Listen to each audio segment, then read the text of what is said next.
Ini 40 paket 40.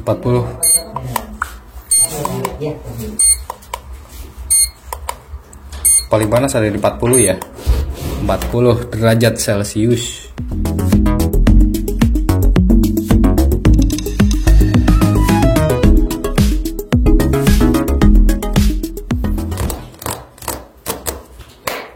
Oke, ketemu lagi sama gue di sini yang selalu ngeceng ngejelas dari awal sampai akhir ya. Ingat, pantengin terus MGS Gadget, jangan lupa buat subscribe. Yoi. Nah, hari ini gue kedatangan tamu dan kali ini spesial banget buat gue pribadi karena selama ini gue belum pernah review selain Apple, Samsung, terus iPad, terus apalagi tabletnya si Samsung lagi, terus apa lagi gitu kan. Kali ini gue kedatangan tamu spesial nih. Set, yo. Akhirnya setelah sekian lama gue dapet Xiaomi 10 10T Pro, ya kan, atau X10 10T Pro, bukan, gue nyebutnya 10T Pro aja. Nah, ini flagship killer sebenarnya. Launchingnya pada zamannya dia tuh launching di bulan September tahun 2020, ya kan. Terus kita bongkar aja nih kardusnya. Oke, ini nggak kepake, buang aja. Terus seperti biasa, dalamannya ada apa yang spesial gitu? Nggak ada juga. Ini kardus nggak kepake, buang aja, ya kan. Terus HP-nya sepasti, ya kan. Ini handphonenya nih, kok gampang banget ini ya.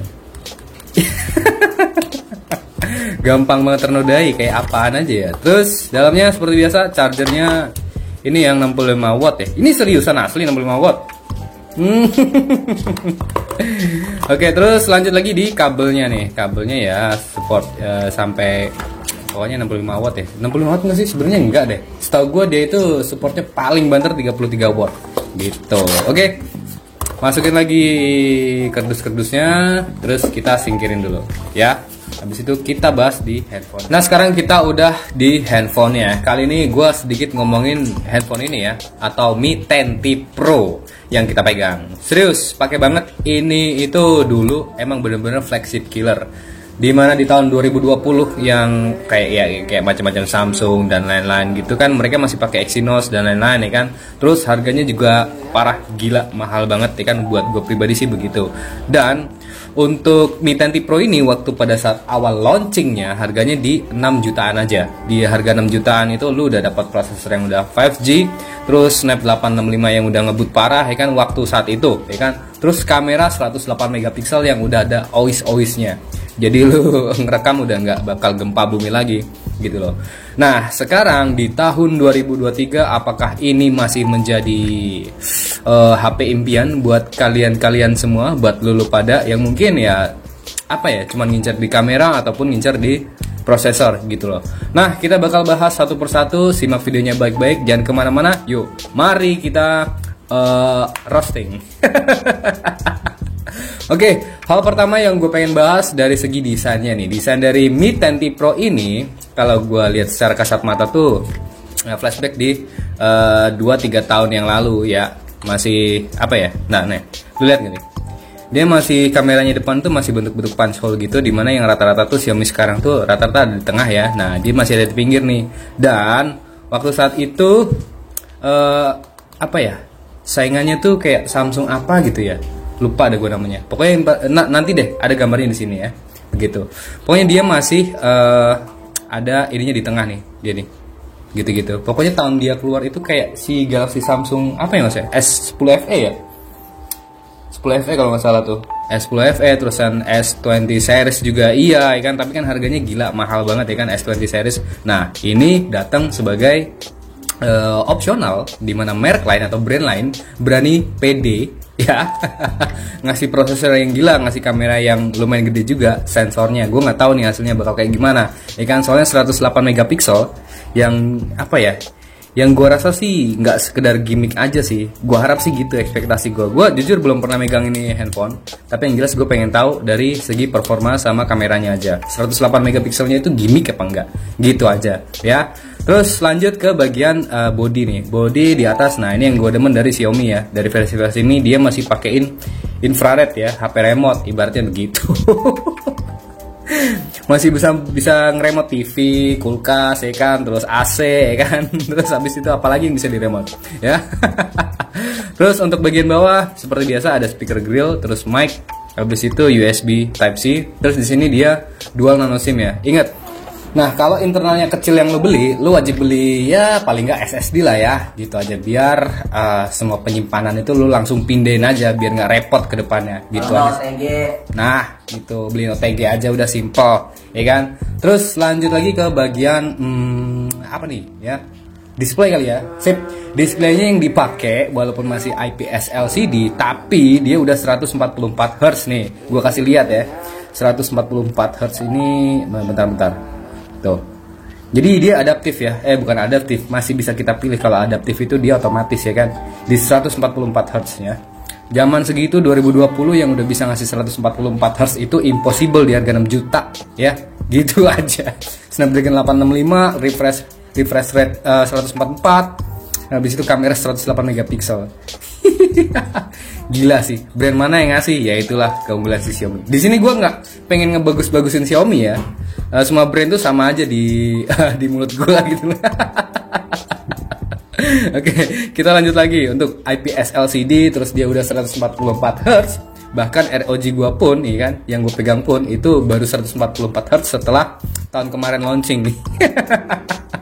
Gitu aja, dan itu udah AMOLED sih, tapi pecah ya, gitu aja. Lanjut, setelah LCD ukurannya berapa? Ukurannya itu ada di 6,67 inch, terus resolusinya ada di 1080 x 2400 pixel. Terus untuk kerapatan layarnya ada di 395 ppi. Jadi ini tuh udah termasuk rapat banget untuk kerapatan layarnya ya. Bisa kita lihat tuh kalau pas lagi buka di Play Store tuh dia udah nggak ada kotak-kotaknya ya. Jadi halus banget. Halus banget, pokoknya intinya halus banget, halus mulus. Gitu. Terus untuk cerahan layar ada di 650 nits, walaupun nggak cerah-cerah banget, tapi ini tuh apa ya, IPS gitu, bukan AMOLED, jadi cerahnya itu gonjreng ya, tapi nggak bikin sakit mata. Gitu, aman, ibaratnya masih aman lah, ya kan. Terus lanjut ke bagian apa ya, perlindungan kacanya kali ya. Depan belakang udah dilindungi pakai Gorilla Glass 5, tapi tetap aja hati-hati ya, karena ini tuh lihat nggak?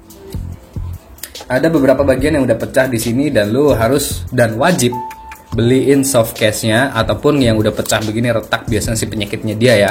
Lo beli ganti aja yang aftermarketnya mungkin, atau cari yang copotannya gitu aja sih. Itu udah banyak banget di marketplace ataupun di all shop yang ada di Indonesia, gitu aja. Terus lanjut lagi ke bagian platform yang ada di Mi 10T Pro. Dari Android dia awal launching ada di Android 10 dan udah bisa di-upgrade sampai ke Android 13. Mungkin gak sih? Gak mungkin kali ya.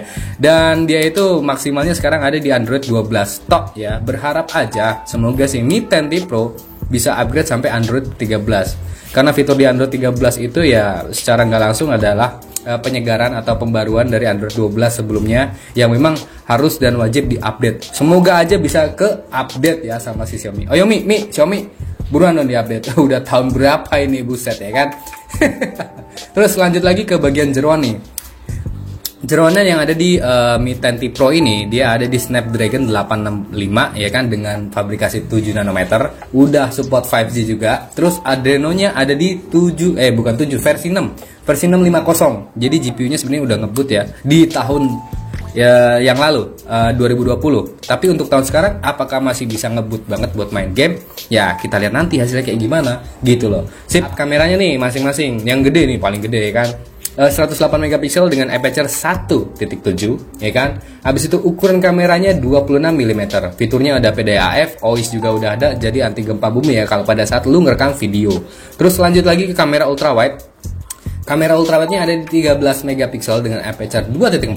Fiturnya cuma Ace aja. Walaupun udah Ace tapi dia ya lumayan lah, walaupun nggak sehalus merek jeruk-jerukan ya kan, tapi cukup gitu loh ya kan. Abis itu kamera makronya ada di 5 megapiksel dengan aperture 2.4. Terus videonya ya maksimal ya ada di 8K 30 fps, 4K 60 fps, dan 1080 pixel ada di 120 fps. Itu untuk yang slow motion aja.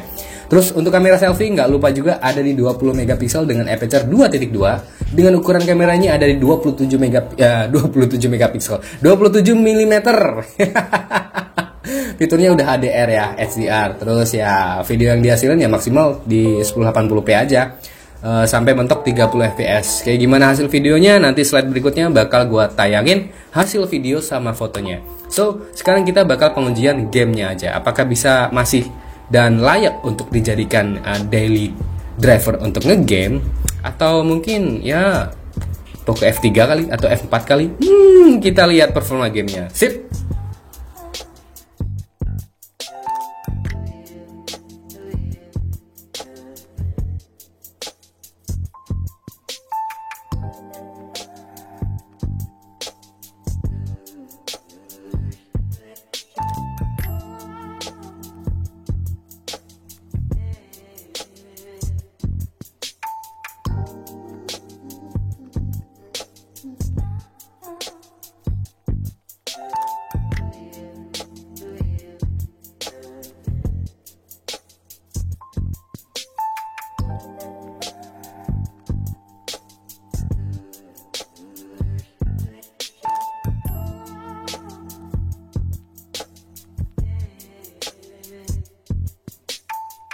Kamera depan si Mi 10T Pro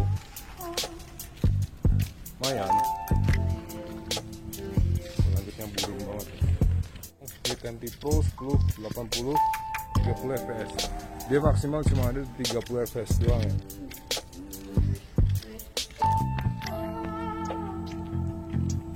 Kamera utama Mi 10T Pro 1080 30 fps, 1080 nya 30 fps dia. Stabil gak sih? Kalau gue lihat sih kayaknya stabil ya. Kamera utama di 60 fps. Tuh. Lumayan lah ya. Untuk Android tahun 2020 ini udah keren sih hasilnya. Dulu 4K 60 fps kamera utama.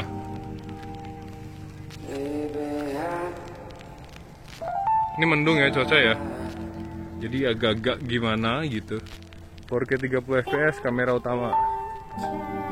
Ini gue nggak tahu kenapa begitu gue switch ke 30 fps kameranya jadi agak lebih stabil ya. Tapi fps-nya drop di 30 sih, jeleknya gitu. Ini ultrawide-nya dia di 30 fps.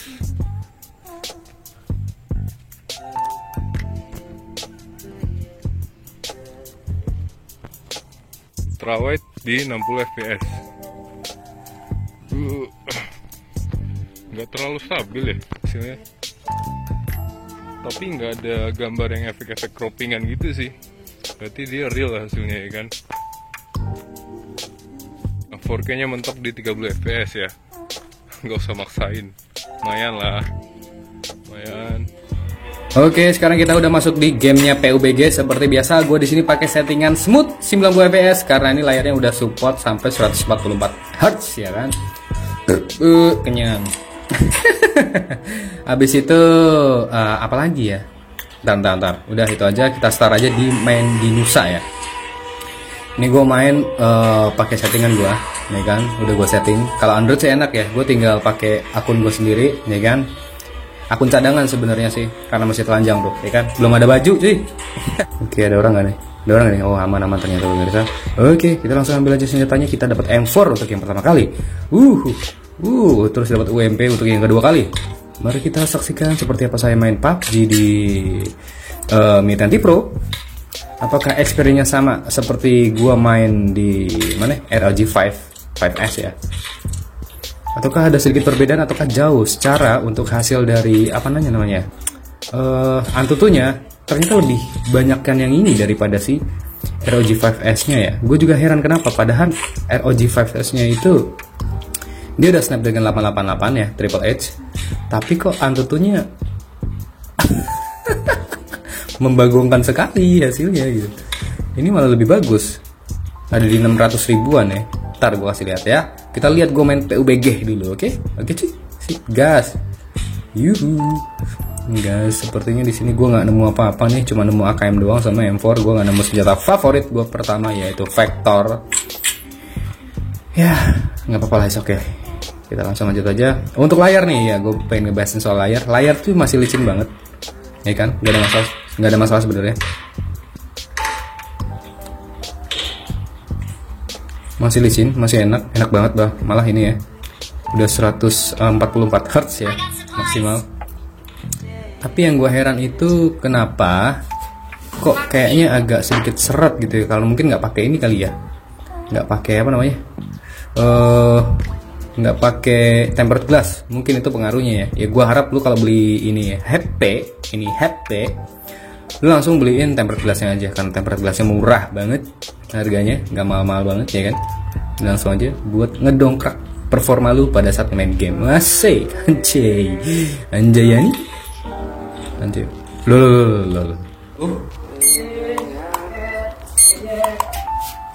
Ini 40 paket 40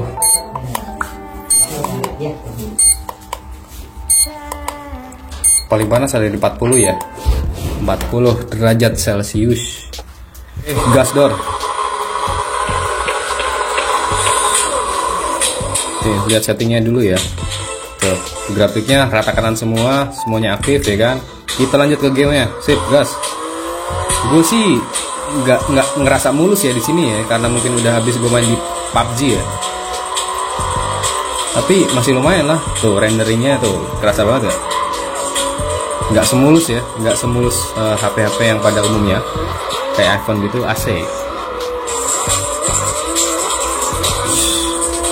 Kita ghosting terus. HP-nya sudah mulai panas kakak. Coba kalau kita cek berapa layarnya. 40 ya, 41, akhirnya nembus ke angka 41. Di depan di belakang 41 juga sama.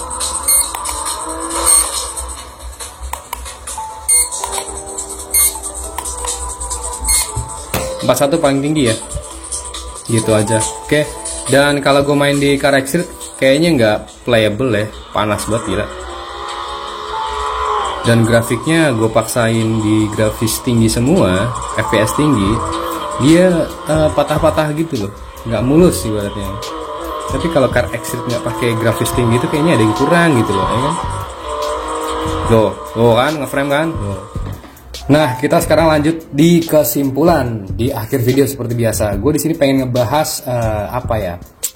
Mungkin dari segi performanya, di mana ya Mi 20 Pro ini waktu saat gue mainin PUBG dan game mobil paling membagongkan sekali Car Extreme, itu dia panasnya bisa tembus sampai 41 derajat Celcius. Dan untuk main PUBG beberapa menit ya, sekitar 20 menitan gitu, gue nggak ada ngerasain ngeframe sama sekali di sini ya kan. Itu nggak tahu kenapa, mungkin ini yang gue demen dari Snapdragon 865 sama 870 ya. Dia itu stabil banget ya untuk di panas ya, nggak sampai 44 bahkan 46 kayak di ROG 5S gue gitu loh. Gila, ini termasuk hitungannya adem banget. Tapi gue nggak ngerti ya, ini karena mungkin masih pakai frame aluminium, jadi panasnya itu lebih cepat gue rasain gitu loh. Itu aja sih PR. Mungkin waktu pada saat lu main game, lu harus wajib pakai cooler atau pakai casing gitu aja sih. Itu aja PR-nya. Dan nggak ada masalah sama sekali waktu saat gue main PUBG ya. Terus untuk game Car Extreme gue paksa mentok di rata kanan semua ya kan. Settingannya pokoknya mentok kanan semua, dan itu ada beberapa hal yang gue garis bawahi di sini. Masih bisa buat main atau masih playable buat dimainkan, tapi FPS-nya ngedrop parah. Bahkan ada beberapa frame tertentu yang FPS-nya bener-bener turun banget. Kayak contoh waktu pada saat gue lagi ngelewatin gedung kah, terus saat banyak mobilnya kah, nah itu mulai berasa ngedrop FPS-nya. Itu buat gue sih, di mata gue seperti itu. Dan panas gitu loh. HP panas dan baterai jadi cepat boros ya kan. Itu so pasti udah hukum alamnya ya kan. Tapi performa masih stabil, masih bisa dimainin dan gak terlalu parah banget ngedropnya itu. Dan untuk kamera di beberapa sesi, kayak sesi indoor, mungkin agak sedikit banyak noise ya kalau gue lihat sih, nggak terlalu bagus juga. Dan itu mungkin ya hal yang wajar karena ini HP keluaran tahun 2020, udah ada hampir 3 tahun bahkan ya mas ya. dari bulan September soalnya dia keluarnya gitu loh. Jadi udah hal yang wajar, nggak aneh juga, dan masih bisa pakai Gcam juga. Kamera lu jelek, burik, nggak masalah, install Gcam, selesai hidup lu. Gitu aja sih, ya kan. Itu untuk perekaman video. Kalau untuk foto, it's okay, nggak ada problem, nggak ada masalah, masih bagus dan gonjreng. Hasilnya pun masih bisa kita pamerin di medsos, ya kan. Atau untuk sekedar buat bikin status-status WA, gitu aja sih. Nggak ada masalah untuk di luar pun. PR-nya paling ya cuman itu aja, cahayanya kadang itu inkonsisten. Artinya di beberapa cahaya tertentu mungkin yang intensitas cahaya cukup itu hasilnya bakal bagus, dan mungkin untuk cahaya yang redup ya hasilnya gitu-gitu aja. Sesuai cahaya lah, ibaratnya begitu. So, apakah worth it atau enggak? Ya gue rasa ini worth it untuk lulus semua yang pengen Snapdragon kencang, terusan kameranya yang ya bagus lah ya. Terus masih bisa dipakai sampai 2 atau 3 tahun lagi. Dengan catatan, lu mesti custom room nih HP kalau emang bener-bener performanya dibikin ngebut gitu loh. Ya kan, udah banyak bejibun. Kalau Xiaomi udah nggak diragukan lagi ya. Dia pasti banyak banget ya kan, yang Snapdragon apalagi. Banyak banget custom roomnya, banyak banget custom kernelnya dan lain-lain, bisa lu oprek semau hati lu. Jadi ini HP performanya bisa dibikin ngebut dan kencang lagi dari yang spek standarnya. Gitu aja sih dari gua. Worth it apa enggak? Worth it untuk budgetnya ngepres sekitar 3 sampai 3,5 jutaan ya kan. Ingat, pakai memori atau beli memori yang lebih gede, jangan 128 ya. Beli yang sekalian 256 aja. Kalaupun duit lu ngepres buat beli yang 128 doang, jangan lupa beli memori tambahan atau beli SSD lagi ya kan. Beli OTG aja udah selesai hidup lo ya kan. Terus untuk kamera nggak ada problem, nggak ada masalah, tapi perlu digarisbawahi lagi untuk di intensitas cahaya tertentu aja dia tuh agak kurang sedikit stabil ya. Gitu aja sih pesan gua. So, pastinya terserah lagi lu ya, mau beli atau enggak, keputusan balik lagi ke tangan lu semuanya. Oke, thank you buat lu semua yang udah dengerin gua ngoceh dari awal sampai akhir. Jangan lupa buat subscribe, karena subscribe itu gratis sampai kiamat. Ya kan, abis itu loncengnya jangan lupa diaktifin biar selalu dapat notifikasi terbaru dari updatean gua soal ngebahas HP ini ataupun HP-HP lain. Kayaknya perlu nggak sih gua ngebahas HP Xiaomi lagi? Dan ini inget nih, PR juga nih, HP-nya gampang ternoda gitu. Gampang ternoda. Gitu aja dari gua. Thank you. Bye bye. See you later. Ciao ciao.